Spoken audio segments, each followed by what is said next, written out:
Je vous explique ici le deuxième niveau sur la factorisation. Donc, au premier niveau, on avait un facteur commun qui était juste un nombre ou une lettre. Ici, notre facteur commun, ça va être une parenthèse.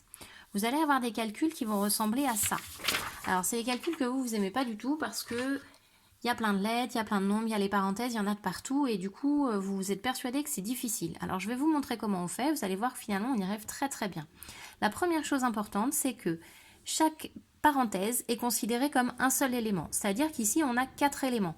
La parenthèse multipliée par la parenthèse, plus la parenthèse multipliée par la parenthèse. Ce sont 4 éléments. On ne va pas s'occuper individuellement de ce qui est à l'intérieur. Donc, la première étape, c'est de repérer les signes plus et moins comme on avait fait au premier niveau. Les signes plus et moins, on va repérer uniquement ceux qui sont à l'extérieur des parenthèses, c'est-à-dire ce plus-là.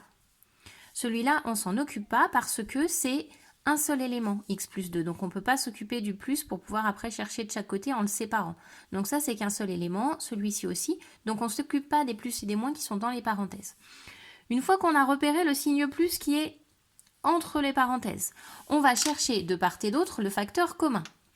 Donc on va chercher qu'est-ce qui est pareil. Étant donné que les parenthèses constituent des éléments, on va chercher des parenthèses identiques. Donc ici, notre facteur commun, c'est la parenthèse x plus 2, puisque de chaque côté, on a notre x plus 2. Une fois qu'on a trouvé le facteur commun, on va faire la même méthode qu'on avait fait au niveau 1. On écrit le facteur commun. Et dans une deuxième parenthèse, on va écrire ce qu'il reste. Donc, dans la première partie, ce qui est de ce côté du signe plus, si j'enlève la parenthèse x plus 2 pour la mettre devant, il me reste 2x moins 1. Donc ici, je vais écrire 2x moins 1. De l'autre côté du signe plus, si j'enlève x plus 2 pour le mettre devant la parenthèse, il me reste x moins 4. Donc j'écris x moins 4. Entre les deux, je mets un signe plus parce qu'ici, j'avais un signe plus.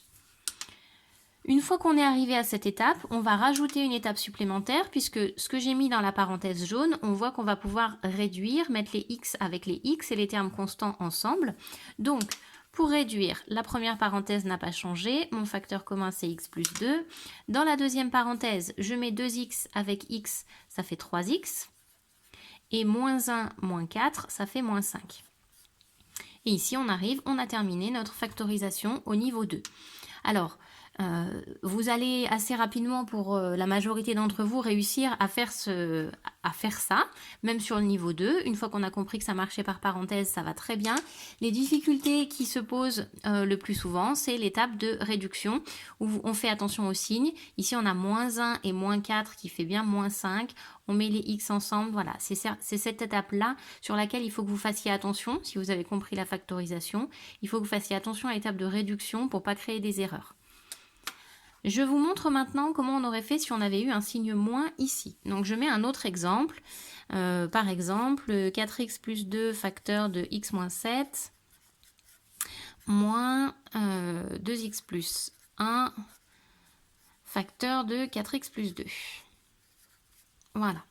Si on se retrouve avec ce calcul-là, ici, première étape, on cherche les signes plus ou les signes moins qui sont en dehors des parenthèses. Donc on a trouvé un signe moins ici. De part et d'autre, on va chercher le facteur commun en tant que parenthèse. Donc ici, on repère la parenthèse 4x plus 2 qui est pareil des deux côtés. Donc, j'ai trouvé mon facteur commun. J'écris mon facteur commun, 4x plus 2. Et dans une deuxième parenthèse, je vais noter ce qu'il reste.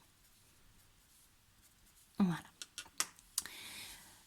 Je commence à gauche du signe moins. Ici, si j'enlève 4x plus 2 pour le mettre devant la parenthèse, il va me rester x moins 7. J'écris x moins 7. À droite, si j'enlève 4x plus 2 pour le mettre devant la parenthèse, il va me rester 2x plus 1. Et entre les deux, je vais mettre mon signe moins, puisqu'ici j'ai un signe moins. Sauf que si je mets le signe moins, ici, il va falloir que je mette des parenthèses. Parce que je veux enlever tout ça en fait.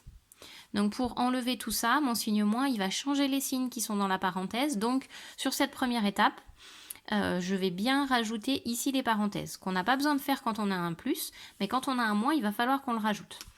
Étape suivante, on va s'occuper de cette parenthèse jaune. Donc je réécris mon facteur commun, 4x plus 2. Dans ma parenthèse jaune, Avant de réduire les x avec les x et les termes constants ensemble, il va falloir que je m'occupe de cette petite parenthèse que j'ai mis en violet. Donc mon x moins 7, je ne le bouge pas. Pour enlever un moins avec une parenthèse, j'enlève le moins, j'enlève les parenthèses et je prends les nombres qui sont dedans, je change leur signe. Mon 2x qui est positif devient négatif. Mon 1 qui est positif devient négatif. On a distribué le signe moins dans la parenthèse, ici. Donc maintenant que j'ai plus les parenthèses violettes, sur la dernière étape, je vais pouvoir réduire, mettre les x avec les x et les termes constants ensemble. Donc mon facteur commun est toujours là, 4x plus 2. Et dans ma parenthèse jaune, je mets x et moins 2x. Donc x moins 2x, ça fait moins x. Et moins 7 moins 1, ça fait moins 8. Et on a terminé. Donc on a une étape de plus quand on fait une soustraction.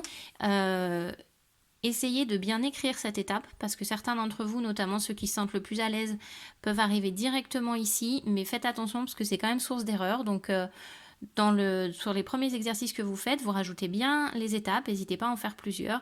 Et vraiment quand on est plus à l'aise, on verra si on peut les enlever ou pas.